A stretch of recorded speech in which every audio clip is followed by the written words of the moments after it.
Good morning students, how are you? I hope आप स्वस्थ होंगे। स्टूडेंट्स, हमने अनुच्छेद किया था। अनुच्छेद के लिए हमें क्या 4 या 5 चीजें उसके बारे में हमें उसके बारे में पहले तो हमें पूरा अच्छी तरह पता होना चाहिए कि हम किस टॉपिक पे क्या लिखेंगे। ठीक है बच्चों। दूसरा, हम अब जो हमारा टॉपिक है हम उसको कुछ उसके संकेत बिंदु लिख लेते हैं। संकेत बिंदु कर लिखने से हमें अपना अनुच्छेद लिखने राइट करने में एक तो आसानी हो जाती है।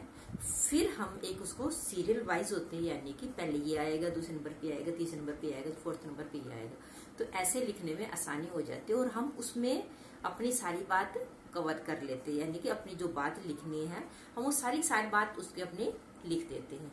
बच्चों, ये बात थी अनुच्छेद की, जिसमें लाइनें होती हैं कि हमें 14-15 लाइन से ज्यादा नहीं लिखते। आज हम करेंगे अनुच्छेद, यानी कि जो अनुच्छेद है इससे बड़ा हम करेंगे, निबंध लिखेंगे। अनुच्छेद हमने पहले किया था, मैंने बता दिया। अनुच्छेद में जो लाइनें होती है, जो पंक्तियां लिखी जाती है, वो 15 लाइनों में लिखी जाती है या उससे कम भी होती है, पर ज्यादा से ज्यादा आप 15 लाइनों में किसी भी टॉपिक पे आपको इस पे लिख सकते हैं। जो आज हम करेंगे अपना अनुच्छेद निबंध करेंगे। तो अनुच्छेद और निबंध में आपको फर्क बता देती हूँ कि उसके दोनों की लाइनों में डिफरेंस होता है। यानी कि अनुच्छेद 15 लाइनों में लिखना होता है, 10 से 15 लाइनों के बीच में, और जो निबंध होता है वो लिखा जाता है आप टॉपिक वाइज, उसमें जैसे 40 से 50, 50 से 60, या इसमें ऐसे ही जितने आपको नंबर बताया जाए कि आपको इतने शब्दों में लिखना है तो वो इतनों में लिखा जाता है। अब लाइनें वाइज बताए तो आपको बता देती हूँ कि जब लाइन आपको लिखने होगी उसके अंदर कितनी लाइनों में, तो आप इसके अंदर है 40 से 50 लाइनों में लिख सकते हैं इसको। तो बच्चों, निबंध लिखने के लिए सबसे पहले तो आप जिस विषय पे निबंध लिखोगे आपकी उसको अच्छे से जानकारी होनी चाहिए। ठीक है, उस विषय की अच्छे से जानकारी होनी चाहिए। दूसरी बात, जब आप निबंध लिखोगे तो शब्दों का, यानी कि शुद्ध भाषा का जरूर इस ध्यान रखिए। आपको पता है एक ही मात्रा से, बिंदी से, छोटी मात्रा से, बड़ी मात्रा से, तो उसका अर्थ ही बदल जाता है। ये ना हो कि आप लिखना कुछ और चाह रहे हो, उसका अर्थ और कुछ में जाए। आपने लिखा है चिता, चिता या चीता, आपने लिखा है चीता यानी कि शेर, और आपने लिख दी छोटी ई की मात्रा, च पे छोटी की मात्रा, तो हो गया चिता। तो दोनों के अर्थ में फर्क हो गया, और फर्क हुआ तो उसका पूरा वाक्य का भी अर्थ बदल जाएगा। तो बच्चों, निबंध लिखने से पहले एक तो आपको उस टॉपिक की, उस विषय की पूरी जानकारी होनी चाहिए। दूसरी, इसकी जो लाइनें लिखी जाएगी, जिसमें लाइन लिखोगे आप, वो जितने आपको बताया जाए, अब तो कितने 40 से 50 लाइनों में लिख सकते हैं, या शब्द दिए जाए तो 40 से 50 शब्दों में लिखना है, आप उसमें लिखिए। ठीक है, और आपकी भाषा बड़े सेंटेंस की बजाय छोटे होने चाहिए। ठीक है, और भाषा ऐसी होनी चाहिए कि आसानी से, अब आप लोग एक नृप था, नृप की बजाय आप लिखो एक राजा था। ठीक है, तो ऐसे जो शब्द आप लिखो ऐसे होने चाहिए, बिल्कुल सरल भाषा के। तो आज का जो हमारा टॉपिक है क्या है, निबंध का। हम एक निबंध करेंगे, प्रातः काल की सैर। क्या है? प्रातः काल की सैर। तो हमें ये करने से पहले हम अगर उसका अनुच्छेद यानी कि संकेत बिंदु लिख लेंगे तो हमें आसानी होगी।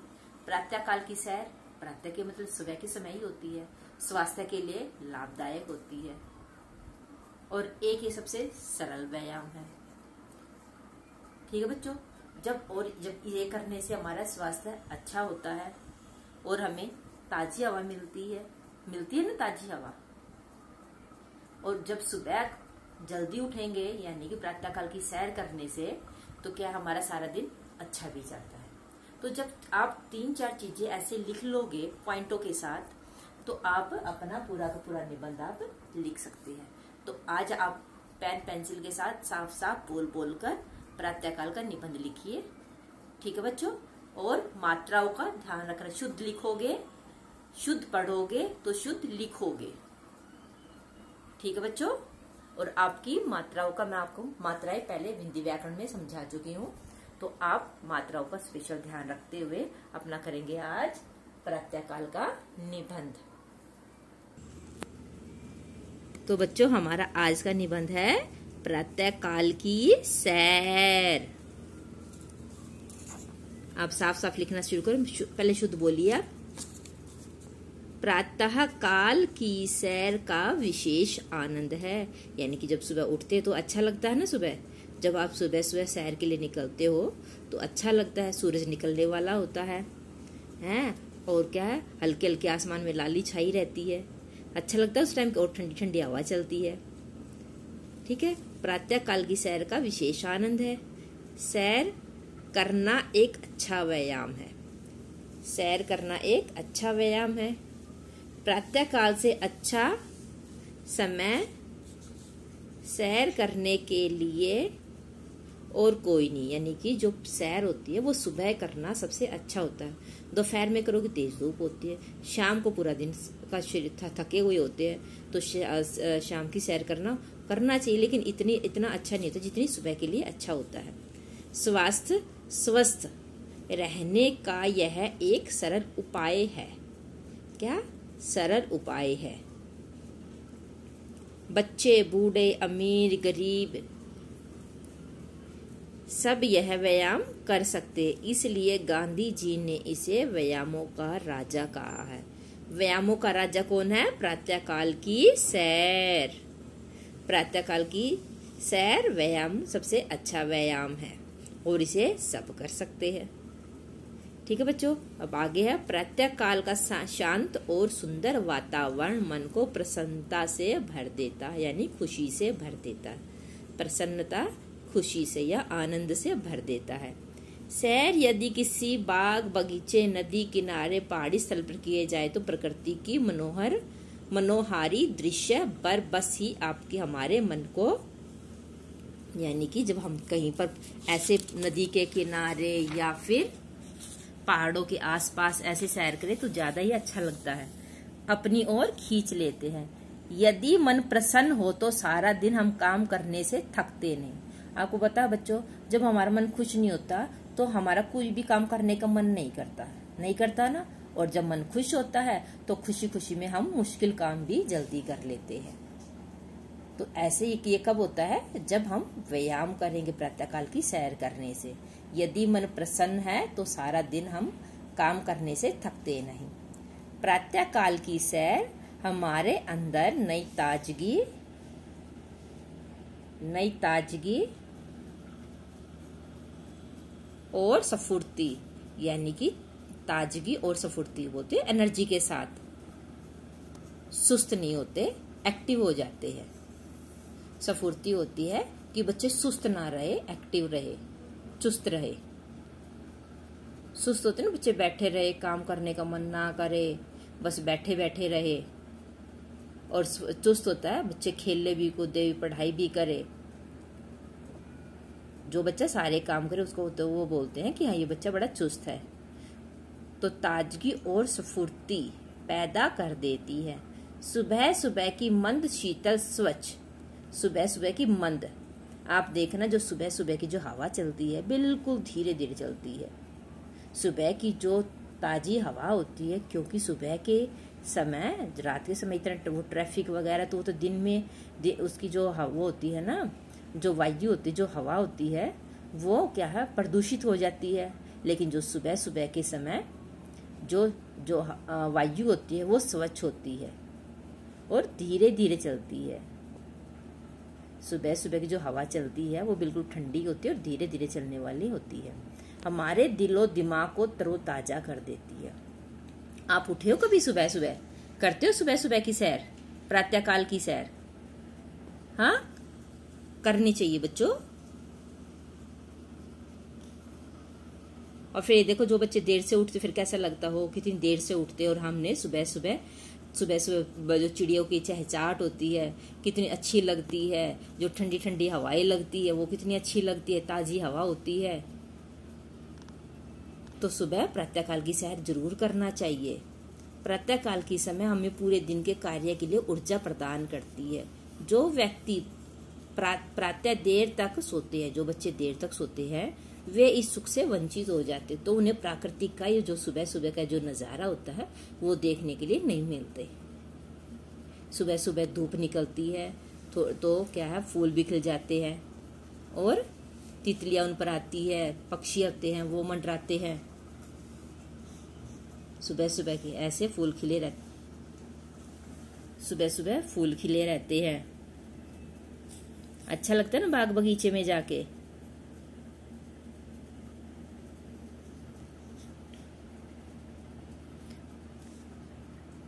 प्रातः पक्षियों के कलरव, जो पक्षियों का कलर होता है, जो पक्षियों की जो चहचहाने की आवाज होती है, खिलती कलियां, यानी कि जो कलियां होती है वो फूल बन जाती है। वो कब बनती है? सुबह सुबह, जब हल्की हल्की जब सूरज की किरणें निकलती है। मुस्काते फूल हमारे मन को भी खिला देती है, यानी कि जो फूल सबको अच्छे लगते हैं, और जब सुबह सुबह फूल खिले हुए मिलते हैं तो कितने अच्छे लगते हैं, हमें खुद को, हमारे मन को भी अच्छे लगते हैं। तो हमारे वो फूल है, हमारे मन को भी खिला देते हैं। हम स्वस्थ और प्रसन्न रहते हैं। कैसे? सुबह की सैर करने से। लंबी लंबी सांस लेते हुए थोड़ी तेज चाल से सैर करनी चाहिए।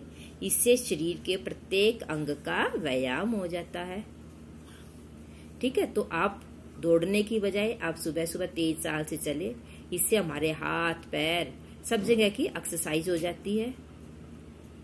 ठीक है बच्चों, स्वस्थ शरीर में ही स्वस्थ मन का निवास होता है। अगर हम बीमार रहेंगे तो हमारा मन भी बीमार रहेगा, कुछ काम करने का मन नहीं करेगा। और हमारा अगर शरीर स्वस्थ होगा, अब आपको बच्चों पता है, जो बच्चे जब बीमार हो जाते हैं तो हमारे कुछ करने का मन करता है? नहीं करता ना। और जब हम स्वस्थ होता है तो हमारे खेलने का, पढ़ाई का, कहीं आने जाने का, हर तरह का मन करता है ना। तो हमें स्वस्थ रहना चाहिए, यानी कि स्वस्थ शरीर में स्वस्थ मन का निवास होता है।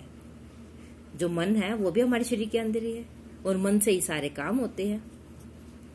प्रातः काल की सैर स्वास्थ्य के लिए अति उत्तम है। प्रातः काल की सैर स्वास्थ्य के लिए बहुत ज्यादा उत्तम है। उत्तम यानी कि अच्छी है। ठीक है बच्चों, ऐसे आपको बोल बोल कर लिखनी है। अब देखो ये सांस, अगर आप चंद्र बिंदु हटा दोगे ये, तो क्या बनी? सांस बन गया। ठीक है, सांस बन जाएगी। और यह सांस, लंबी लंबी सांस लेते, तो इन चंद्र बिंदुओं को ध्यान रखना, आपको बिंदी का ध्यान रखना है।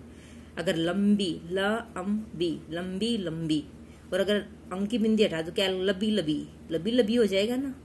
तो आपको इन बिंदियों का जरूर ध्यान रखना है, इन मात्राओं को। क्योंकि जब निबंध, कोई भी भाषा, जब भाषा लिखते हैं तो हिंदी भाषा में तो हमें मात्राओं का जरूर ध्यान रखना चाहिए। ठीक है बच्चों, तो हमारा ये निबंध था प्रातः काल की सैर।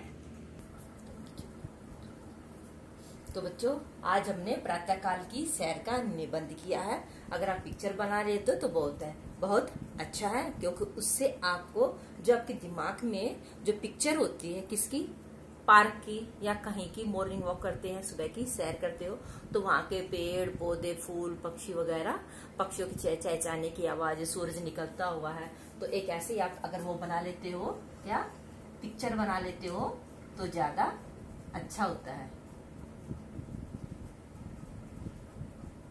ठीक है, जैसे ये बच्ची एक्सरसाइज कर रही है, इधर एक्सरसाइज कर रहा है, फूल खिले हुए हैं, या फिर आसपास में प्रकृति का जो है माउंटेन वगैरह, वो चीज है जो प्रकृति, जो कितना अच्छा लगता है। क्योंकि सुबह ना तो पोल्यूशन होता, प्रदूषण होता, और ताजी हवा होती है, और पक्षी उड़ रहे होते हैं, उनकी चहचहाने की आवाज आती है, सूरज निकलता है। तो ये आप पिक्चर भी बना सकते हो। इससे आपको जो निबंध है वो लिखने में आसानी भी होगी।